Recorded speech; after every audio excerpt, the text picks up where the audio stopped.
This sums are very important for the exam point of view, दोनों ही पेपरों में आ सकते हैं। जैसे हमारे को कहा है ए पॉपुलेशन कंसिस्ट ऑफ 5, 1 2 3 4 5 उसके अंदर वैल्यूज़ हैं। फिर वो क्या कहा है कि साइज़ 3 लेके विदाउट रिप्लेसमेंट से हमें क्या करना है, सैम्पल्स बनाने हैं। Draw all possible sample of size 3 from the population and calculate the x bar. X bar का मतलब पॉपुलेशन का मीन निकालें और वेरीफाई करें कि जो सैम्पल मीन अनबायस्ड होता है of the population mean. This is very very important, ये हमने प्रैक्टिकल भी किया है। फिर हमारे पास देखो क्या है, the population consist of 5 value हो गया।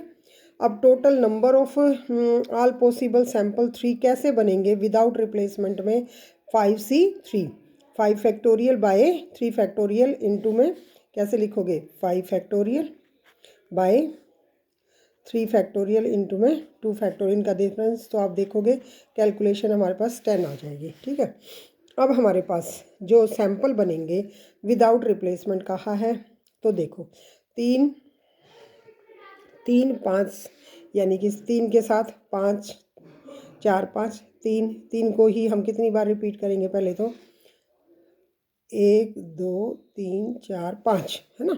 तो ये देखो 3 3 के साथ 4 5, 3 के साथ 4 होते हुए 6, फिर 3 के साथ 4 होते हुए 7, फिर इसी तरह से 5 के साथ, और ऐसे ये सारे हम सैंपल बना लेंगे। ये विदाउट रिप्लेसमेंट है। इसके बाद इसका मीन निकालेंगे, इस इंडिविजुअल मीन, पहले सैंपल का मीन, दूसरे सैंपल का मीन। तो यही तो करोगे, तीनों वैल्यूज़ को जोड़ोगे और 3 से डिवाइड कर दोगे सिमिलरली। तो ये हमारे पास इंडिविजुअल क्या बना, इसको हम सैम्पलिंग डिस्ट्रीब्यूशन ऑफ मीन भी बोलते हैं। क्या बोलते हैं, सैम्पलिंग डिस्ट्रीब्यूशन ऑफ मीन। पहले सैंपल का मीन, दूसरे सैंपल का मीन, तीसरे का मीन। अगर मैं इन सब के मीन को ऐड करती हूँ तो ये आ गया। और टोटल नंबर ऑफ सैंपल कितने हैं हमारे पास, 9। 9 कैसे हो गए, 10 होने चाहिए, 10 है भाई। तो यहाँ से हमारे पास ये देखो गलत लिख दिया इसने, ये 10 है, के इज़ 10। तो यहाँ से सैम्पलिंग डिस्ट्रीब्यूशन का मीन हमने निकालना है, तो समीशन एक्स बार बाय 10 है। तो यहाँ से 10 के बाद इसको करेंगे तो दैट इज़ 5। अब पॉपुलेशन मीन, अब हमारे पास सैम्पल मीन निकला ये तो है ना। अब हमने क्या निकालना है, पॉपुलेशन मीन। पॉपुलेशन का मीन तो एज इट इज़ पॉपुलेशन की वैल्यू ऐड कीजिए और किससे डिवाइड कीजिए, 1 2 3 4 5 से। तो ये हमारे पास पॉपुलेशन का मीन है और ये हमने एक्सपेक्टेड वैल्यू ऑफ एक्स बार निकाला है, दैट इज़ 5। ये देखो इसका मतलब पॉपुलेशन का मीन और सैंपल मीन क्या है, इक्वल है। सो इट इज़ अनबाइस्ड, ये सम अच्छा है। सिमिलरली एक और सम है, कंसिडर द हाइपोथेटिकल।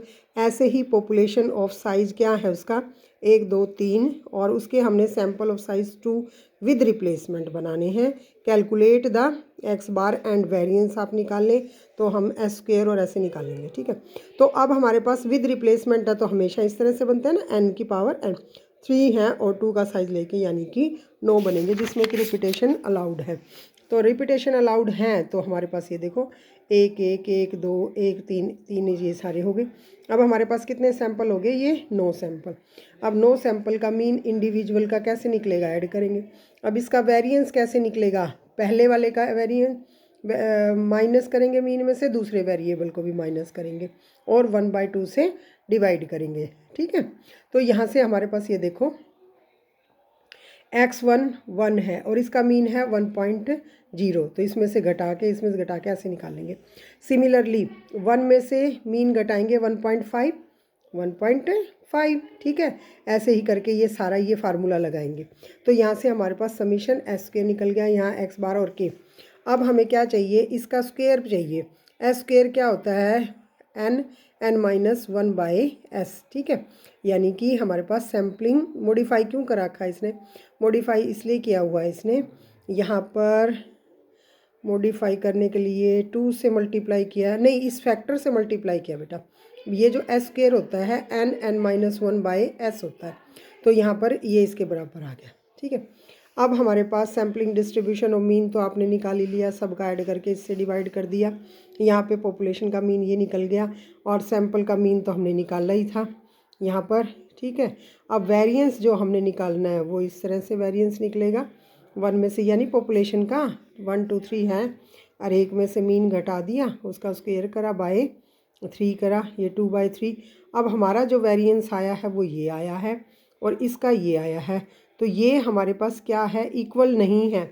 ये पॉपुलेशन के विदाउट में हमेशा इक्वल आता है। तो ये देखो डिफरेंट आ गया। तो ये यही कह रहे हैं कि अगर हम विदाउट रिप्लेसमेंट कहें तो ये हमारा अनबाइज्ड होता है मीन, लेकिन जो हम मॉडिफाई करके लिखेंगे तो ये हो जाएगा। मॉडिफाई का मतलब अगर हम s में n-1 करेंगे तो ये 2/3 आती है वैल्यू, तब जाके ये दोनों इक्वल होते हैं। वैसे डायरेक्टली 1/n यानी कि इस फैक्टर से मल्टीप्लाई करके नया वेरिएंस बन जाता है तो अनबाइज्ड है। सिंपल s स्क्वायर अनबाइज्ड नहीं है।